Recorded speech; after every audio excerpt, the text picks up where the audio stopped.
బండ్ల గణేష్ ఒక విచిత్రమైన వ్యక్తి. అంటే బయటికి ఎంత అమాయకుడిగా కనిపిస్తాడో, బయటికి ఎంత ఆహ్, భోళా మనిషిలా కనిపిస్తాడో, అంత దేవాంతకుడు. అంటే అఖండమైన తెలివితేటలున్నాయి. పవన్ కళ్యాణ్ లాంటి వాడే బోల్తా పడ్డాడంటే, చిరంజీవి లాంటి వాడే మావాడు బండ్ల గణేషు అని అనగలిగాడంటే ఆయన తెలివితేటలు ఎంత చూడండి.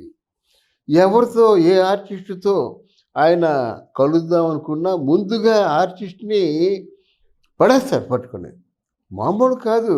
ఆ ఆర్టిస్టే దేవుడు. ఆ ఆర్టిస్టే దేవత. ఆర్టిస్ట్ తప్ప ఇంకెవరు లేరు. వాళ్ళ ఇంట్లో అన్నం తింటుంటే ప్రతి ముద్దకు కూడా ఆర్టిస్ట్‌ని తలుచుకుంటారని చెప్పేసి ఈ రేంజ్‌లో చెప్తుంటాడనమాట. వాళ్ళ గురించి ఎవరైనా మాట్లాడితే ఎంతకైనా తెగిస్తాడనమాట.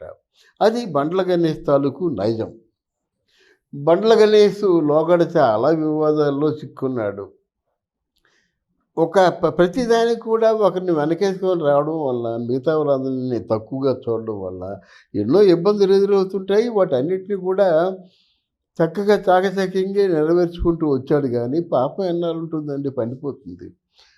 ఆంధ్ర బ్యాంక్ విషయంలో మాత్రం చాలా బయటికి బాగా స్ప్రెడ్ అయింది. ఆంధ్ర బ్యాంక్‌కి ఒక 100,00,00,000 ఇవ్వాల్సి ఉంటుందని చెప్పేసి. కానీ ఇక్కడ అది కూడా ఏదో విధంగా మాఫీ చేసుకున్నాడు. వాడికేదో కోళ్ళఫారాలున్నాయి.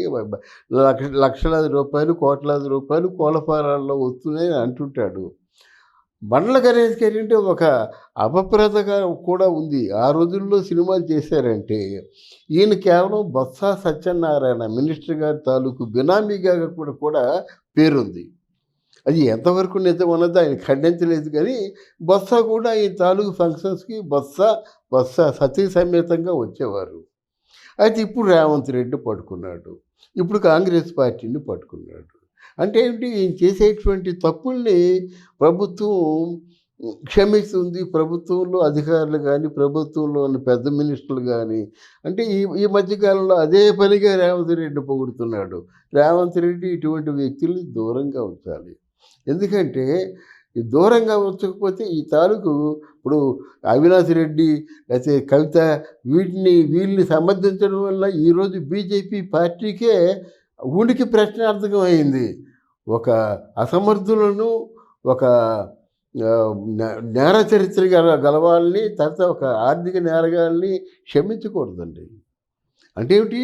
ఒక బ్యాంకు మోసం చేశారంటే కొన్ని వేల మంది దాచుకున్న డబ్బుని ఈయనకు ఒక 100,00,00,000 అంటే ఎన్ని వేల మంది దాచుకుంటే ఆ డబ్బు ఎంత నష్టం అది. గనక ఈ విషయాల్లో మాత్రం వచ్చే రోజుల్లో రాజకీయ నాయకులు పోట్లాడాలి. ఒక్కొక్కరు వేల కోట్లు. ఒక్కొక్కరు వేల కోట్లండి. ఇదేంటండి? ఇదేం గొడవ అండి? ఇప్పుడు నీరవ్ మోదీ ఎంత? విజయ్ మాల్యా ఎంత? ముఖేష్ అంబానీ ఎంత? చూసుకోండి. ఈ లెక్కేసుకోండి. అదానీ, అంబానీ అంత. వీళ్ళందరూ ఉన్నారంటే వీళ్ళు ఏ ఏ రూపంలో వాళ్ళు ప్రభుత్వ ఖజానాన్ని కొల్లగొడుతున్నారు. అంటే ప్రభుత్వ ఖజానానికి ఏమో చిల్లు పడుతుందో, పేద ప్రజలకి సంక్షేమం గురించి ఉపయోగించే నిధులు ఏ విధంగా దుర్వినియోగం అవుతున్నాయో, కేంద్రం నుంచి నిధులు ఎందుకండి? అలా ఆడింది ఆట, పాడింది పాట. అలాగుంది. నిధులు రావడం లేదు. వాళ్ళకి ఇష్టమైతే ఇస్తారు, ఇష్టం లేకపోతే ఇవ్వడం మానేస్తారు. దీని గురించి గట్టిగా పోట్లాడేటువంటి రాష్ట్రాలు కూడా చాలా తక్కువ. అది. అంటే ఇవన్నీ ఎందుకు జరుగుతున్నాయంటే ఇక్కడ ఇలాంటి బండ్ల గణేష్ లాంటి వ్యక్తులు ఉండబట్టే జరుగుతున్నాయండి. ఆయన కోప్పడవలసిన అవసరం లేదు. చెక్ ఎవరికైనా ఇచ్చినప్పుడు అది బౌన్స్ కాకుండా చూసుకోవాల్సినటువంటి కనీస బాధ్యత ఉండాలి కదా! అది లేకుండా ₹90,00,000 చెక్ ఇచ్చారు. చెక్ ఇచ్చినది బౌన్స్ అవుద్ది. బౌన్స్ అయితే దాని నెక్స్ట్ పరిణామం ఏమిటి? పోనీ చెక్ ఇచ్చినప్పుడు ఒక స్టాప్ పేమెంట్ ఆర్డర్ ఇచ్చారా? మీరు తర్వాత వాదించొచ్చు. ఏవండీ ఆయన 90,00,000 చెక్ ఇచ్చాను కానీ అది జెన్యూన్ కాదు. ఎందుకంటే ఆయనకి నాకు తేల్చుకోవాల్సిన లావాదేవీలు ఉన్నాయి అని స్టాప్ పేమెంట్ ఆర్డర్ ఇస్తారు. ఆ మాత్రం జ్ఞానం లేదా? మరి ఎందుకు ఈ చెక్కులు విడుదల? చెక్కులు విడుదల చేసావు, నీది డబ్బులు లేవు, స్టాప్ పేమెంట్ రా నువ్వు అని పట్టుకోవాలి. పట్టుకొని నాకు రావాల్సిన డబ్బు రాలేదు నాయనా, ఇప్పుడు నీ పేరు ప్రఖ్యాతులతో ఉన్నాను, నా పేరు పాడైపోతుందని ఆలోచించుకొని ఆయనకి ఏదో చేయాలి కదా! బ్యాంక్ వాళ్ళని అడిగితే బ్యాంక్ వాళ్ళే సులభ మార్గం చెప్తారు కదా! ఈరోజు బండ్లు గణేష్ అరెస్ట్ అనేసరికి ఇప్పుడు నువ్వంటే చాలామందికి పడదు. వీళ్ళందరికీ కూడా సంబరం చేసుకుంటారు, మిఠాయిలు పంచుకుంటారు, మతాబాలు వెలిగించుకుంటారు. ఆ పరిస్థితి ఎందుకు తెచ్చుకోవాలి? బండ్ల గణేష్ అంటే నాకు అభిమానం. చాలా సార్లు చెప్పాను.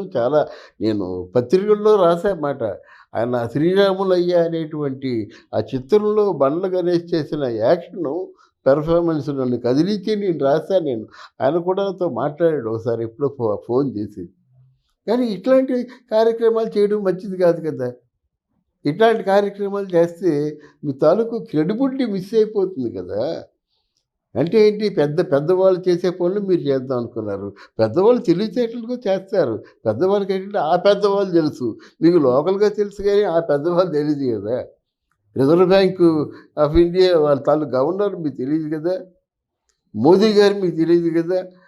అప్పుడు నిర్మలా సీతారామన్ గారు తెలీదు గదా! అమిత్ షా గారు మీకు తెలీదు కదా! తెలియనప్పుడు మీరు ఎందుకు దౌర్జన్యం చేశారు? తెలియనప్పుడు మీరు ఎందుకు ఇంత బరి తెగించి చెక్కిచ్చారు? ఆలోచించుకుంటే మీకు మీరే సరిదిద్దుకుంటారన్నమాట. ఏదేమైనా బండ్ల గణేష్ చేసింది నేరం. దీనికి తప్పకుండా శిక్ష తప్పదు. లేదా తెలివిగా చేసినప్పుడు మళ్ళీ ఆ తెలివిగానే తప్పించుకొని నీ తాలూకు నిజాయితీని నిరూపించుకుంటే ఇండస్ట్రీలో ఉంటావు. లేకపోతే కొన్ని కష్టాలు వస్తాయి. మళ్ళీ ఈ మకిలి చిరిగిపోవాలంటే కొంతకాలం పడుతుంది. అందువలన తప్పులు చేయడం సహజం. కానీ ఆ తప్పుల్ని సరిదిద్దుకోవడం కావాలి కదా! నువ్వు చేసిన తప్పు కాదు, నేరం. దీనికి లా అండ్ ఆర్డర్స్ ఉంటాయి, కోర్ట్ ఉంటుంది, తర్వాత ఏమో శిక్షలుంటాయి. ఇవన్నీ తప్పకుండా ఎదురు కావాల్సిందే. అందువల్ల బండ్ల గణేష్ ఈరోజు విమర్శించే వారికి అవకాశం ఇచ్చాడు. బండ్ల గణేషు అంటే బ్యాంకులకి డబ్బు ఎగ్గొట్టేస్తాడు అని చెప్పింది నిజమే కదా! ఈరోజు బండ్ల గణేష్ ఇచ్చిన చెక్కు చెల్లదనుకుంటే రేపు పొద్దున ప్రొడక్షన్ ఏం చేసినప్పుడు కూడా ఆయన చెక్కులు ఇచ్చినట్టయితే అందరూ భయపడతారు కదా! ఆ పరిస్థితి ఎందుకు తెచ్చుకోవాలి? ఆలోచించుకోవాలి.